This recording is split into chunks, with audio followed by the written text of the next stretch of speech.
81 years old. The Delaney sisters. Our papa taught us to reach high. Their lives spanned the 20th century. Most of the people I'm still mad at a long dance. Now they'll tell their story their way. Stand up for yourself. Della Reese, Diane Carroll, Ruby Dee, and Amy Madigan. You two are the most wonderful women I've ever known. Based on the bestseller and Broadway hit, Having Our Say, CBS Tonight. Introducing Life Moments, coming this fall. Today on Face the Nation, Treasury Secretary Paul O'Neill on the state of the economy and the troubles on Wall Street. What will it take to restore investor confidence in the stock market? Will the bear market drag the economy into recession? Until now, Treasury Secretary Paul O'Neill hasn't said much, but he's here today and we'll ask him. Then we'll turn to that legislation to create a Department of Homeland Security. The president wanted it, but now he's threatening to veto the version being considered in the Senate. What happens next? We'll talk about it with Democratic Senator Joe Lieberman and Republican Fred Thompson. I'll have a final word on a new version of arms control madness. But first, Treasury Secretary Paul O'Neill on Face the Nation.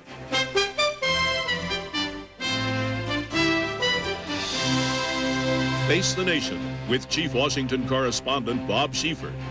And now from CBS News in Washington, Bob Schieffer.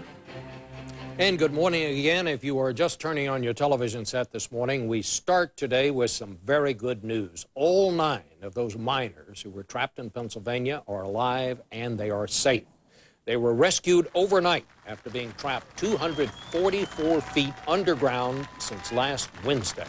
The rescue team drilled a shaft and reached the area where they were trapped last night, then lowered a rescue capsule and brought them out one by one. One of them complained of chest pains, but otherwise they all appear to be okay. So after being trapped 77 hours, it is over with the happiest of endings. Our congratulations to the team that brought them out. Mr. Secretary, that's quite a story. A wonderful way to begin the day. I'll start with a story that is not so happy these days, and that is the tale of what's going on Wall Street. You are saying this morning, Mr. Secretary, you said earlier this week that all the fundamentals are good, that the economy is growing. So I guess the question is, why is the market going down? Well, I tell you, if someone really understood why the markets go up and down in any profound way, they'd be enormously rich, because I don't think we really know it's we have movements in the market. The thing ultimately, though, that I think determines where markets will be is what happens in the basic economy. And there again, the fundamentals are very good. We're headed toward going out the end of this year with a growth rate of 3 to 3.5%, which is consistent with a sustainable growth rate without inflation. We have no inflation. We're putting jobs into the economy. I think it's because Alan Greenspan took good measures to reduce interest rates early last year and through last year. The president convinced the Congress to pass the tax reduction that provided an infusion of money at just the right time after 9/11.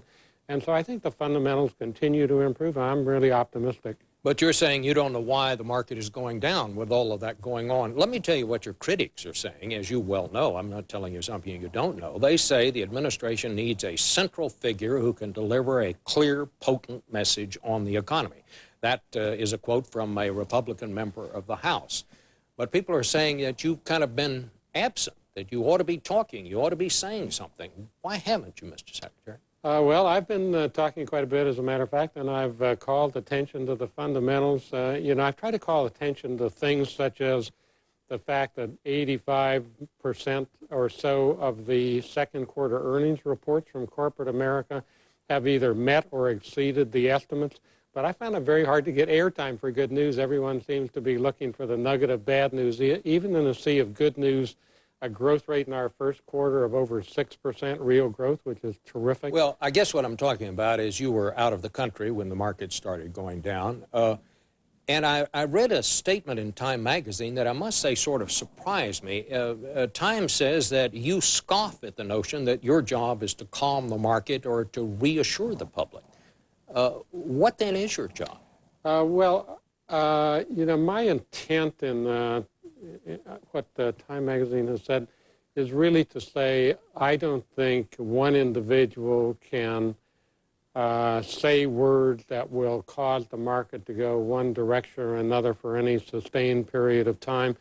I think our job is to work on the fundamentals and make sure that the fundamentals of the economy are sound. And as I've said, I think they are really quite good and improving going forward, adding jobs, getting things done in the Congress. The President has asked the Congress to pass Trade Promotion Authority, which will create new jobs and opportunities for products in the United States and other markets. That's very important.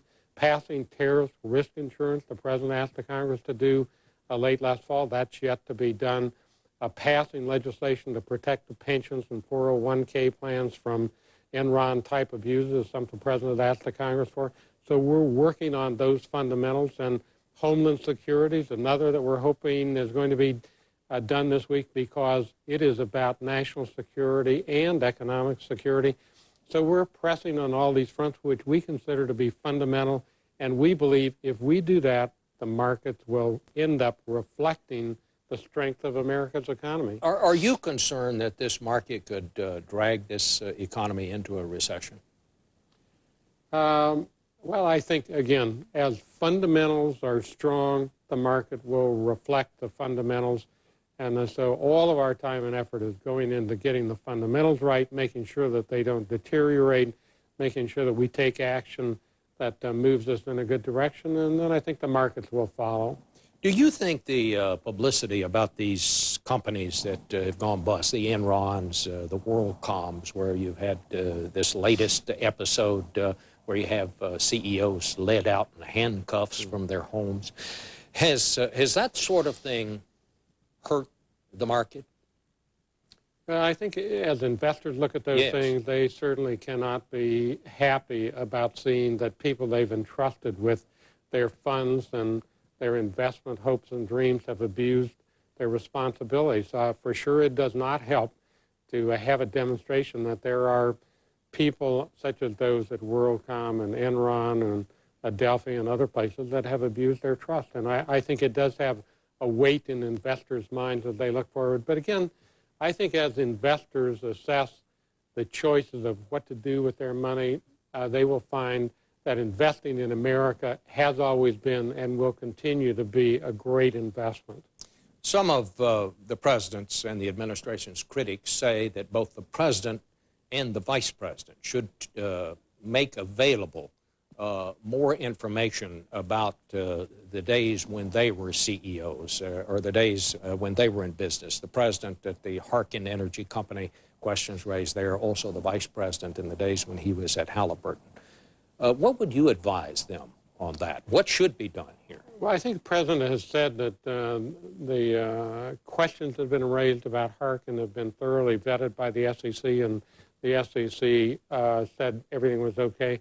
The vice president said there no truth to the allegations that have been made, and that's the end of it. So I think they're in the right place. They're continuing to focus on making sure that we don't have more terrorist events and prosecuting the war on terrorism and working on the things that concern regular Americans, making sure the fundamentals of the economy are right.